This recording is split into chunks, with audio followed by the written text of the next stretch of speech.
life is wild, right? It's wild to me how fast all of this moves.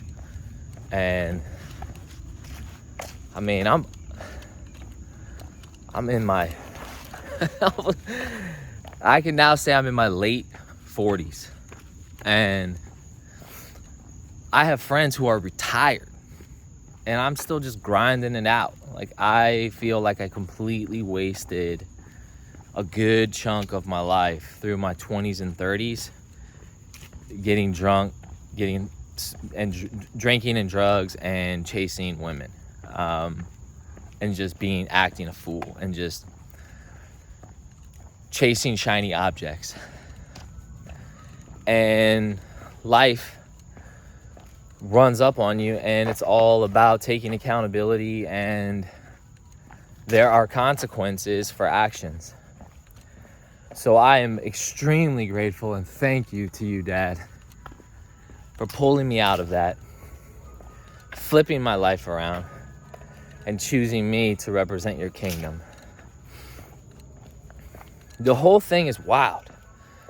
Having like kids that play sports, having a 2-income family where both my wife and I have full-time, high demanding jobs.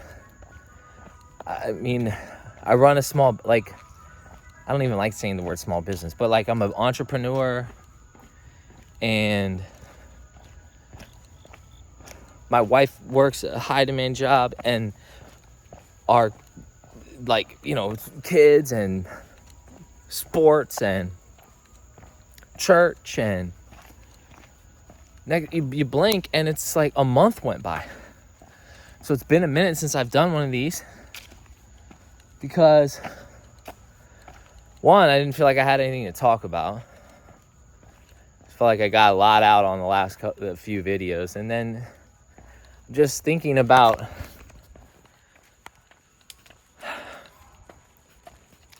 how fast this all moves. It's crazy to me.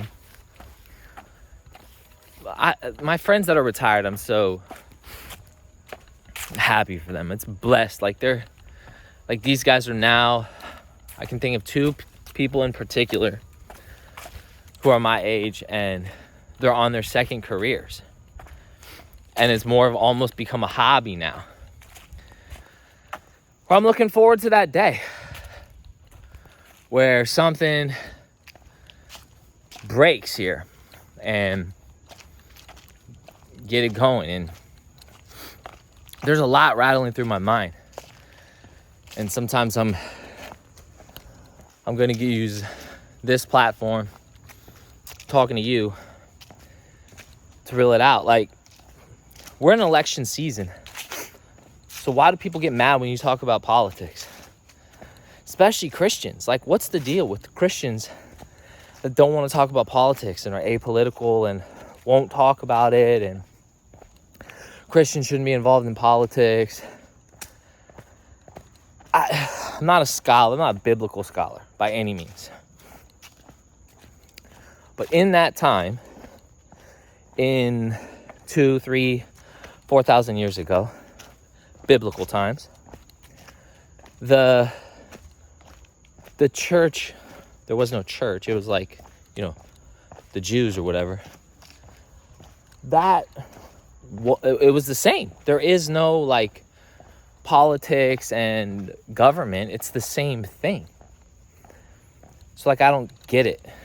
And Jesus addressed the political leaders repetitively, just for their hypocrisy and for their stupidness and their selfishness or whatever, and just being from another dad. The whole thing's crazy to me. You go back the last 4 years and you think of what transpired and how wild the last 4 years are. The news cycle is so crazy, and to me it's by design, but it's come to a spot now where something epic and absolutely dramatic happens.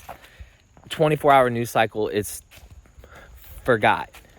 Like the attention span of a squirrel. And how quickly, like, I don't understand how anyone could vote for this lady. Like, it is what it is. If you're going to vote for her, that's your right. And I'm glad you have that right. It just makes no sense to me. And not like this dude is my savior or my favorite person. I'm not even absolutely convinced he ain't part of the bad guys. But I do feel like I gotta actually vote. Like, I feel like that's a responsibility that was given to me. And we have to be good stewards of the gifts that were given to us. And in this country, we have the gift of being able to vote. Whether it matters or not, I mean, you could make a case that for the past 50 years, if not more, that we haven't had free and fair elections. That, like, since one of the Kennedys got clipped, has there been anything free and fair? That was the last guy who wanted to put the American people first. Is this new guy, this New York businessman, is he a Kennedy? No, I don't think so. But is he giving us something that is different than what we've had? And that's the thing, is if you want growth, if you want change, if you want something different. So, like, I'm tired of the same old. So that's why I'm putting in the work. That's why I exercise every day. That's why I'm at work for my company, working hard and finding solutions to problems, because I want something different. I want growth, and growth is uncomfortable. Like, there's a reason they call it growing pains. If you're a kid and you're growing, it hurts. And if you go to the gym and you press your muscles, push and pull your muscles, and flipping weight around to, I don't know, what's it called? I don't even know. Where your muscles, like the fibers actually get damaged and the blood rushes in and it helps your muscles grow. It's painful. Like, yeah, dude, I wake up in the morning and I'm sore. Well, you gotta get up. It's not easy. It ain't hard. It ain't like a joyful experience to get up early in the morning feeling sore and do the same routine. But that's the joy. That's the thing, though. Like, doing that, you're going to feel some pain. You're going to feel some discomfort. And then in 5, 10, 15, 20 years, I can look back and be like, those decisions made my life so much better. So delayed gratification is such an important aspect of life that we as Americans have gotten away from. Do something difficult today to make your life easier in the future. And voting for this guy that says a lot of stupid stuff and is clearly not a polished politician, that's hurting a lot of people's feelings. And they're all up in their feelings, and they can't get over the fact that it's difficult to do that. And they're putting their feelings first. And that makes their kids, their grandkids' lives, potentially, we won't know until it happens, much more difficult in the future. I personally believe that the blue team is just, and I'm not even a red team guy. It's not a red team go scenario. Like, I don't even care. I think they both suck. And it wouldn't surprise me if this dude who got clipped in the ear, stands up for everybody, tells everybody to fight. He gets in, and 2-3 years from now, they're introducing a CBDC, if not sooner. Like, that wouldn't surprise me. But what's the alternative? The people who want, I don't even know. Like, it's crazy to me. Like, how far? Who could? I don't get it. I don't get it. Help me understand. If you're voting for Harrison Walls, because what's wild to me is that driving around where I live, I see a good amount of those signs. Way more than I thought I would see.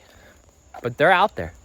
They're in my neighborhood and surrounding neighborhoods. And if you end up catching this video, I really want to know, is it because you really think they're going to do a good job and they're going to help America grow through uncomfortable situations and mitigate this disaster that we're in? Or is Orange Man bad? Orange Man bad. Because CNN told me Orange Man bad. And I'm not trying to make fun of you. Like, that's where, whatever. I speak life over the whole situation. Because the whole thing's about to get crazy. They just cut interest rates. And I'm about to see the last push. It wouldn't surprise me. I kind of made this prediction before, and I feel like I was a little bit, my timing was off. Because it's now mid-September, and by this time I thought things would be going wild. But it appears that may be starting. And that goes until through October, through November. And then the rug is pulled. I don't know. I really don't know. That's why I'm taking this thing whole one day at a time. It's really wild to me that I'm having a hard time planning for the future. All right, rant over. Anyways, I'm going to be in Ohio, New Philadelphia here next weekend to see Chris Blackaby and Tommy Miller. And if you are in the DC area on the 28th or something, I think it's the 29th of September, or it could be the 1st of October, Sunday, next Sunday. Well, you don't know when I'm posting this, so it doesn't matter. But there's this huge rally in DC that I'm not going to be able to go to because we're going to be in New Philadelphia, Ohio, seeing Tommy Miller and Chris Blackaby. But this event that's going on in DC looks epic. Russell Brand, Malone guy, the Dr. Malone guy, Jordan Peterson. I mean, the lineup for this thing, I think they're calling it like the Resistance. I don't know, it seems kind of weird, but it's this whole we're Save America pitch, which is kind of played out, but the lineup's legit. And I really, really like where Russell Brand has come out and ended up. He's still a baby in this, as we all are. Not all of us, but if Russell Brand can get with Jeff Randall, it might change the entire world. That's my prayer right now, Dad. That somehow, some way, a connection is made between Russell Brand and Jeff Randall. And throw Chris Black. If Chris Blackaby, Jeff Randall, and Russell Brand get in a room together, we could literally bring heaven to earth. Which is wild because they're not like superstar Christians. There's no such thing. But there's something special going on with them, and they have been given gifts. And they are choosing to use their gifts for the advancement of the kingdom and not for their own glory. And to glorify God, Jesus. So I'm really rooting for that. Go to that event. It's in DC. I want to say it's on October 1st, the Resistance or something. but with Russell Brand and Jordan Peterson and the Dr. Malone guy and a bunch of these. All the people who've been speaking truth for the longest time. And all these people got canceled, and now everybody loves them. Bless those men and women. If you've been standing up for the right thing and making hard decisions, and you've been growing, I say congratulations, and that you are blessed.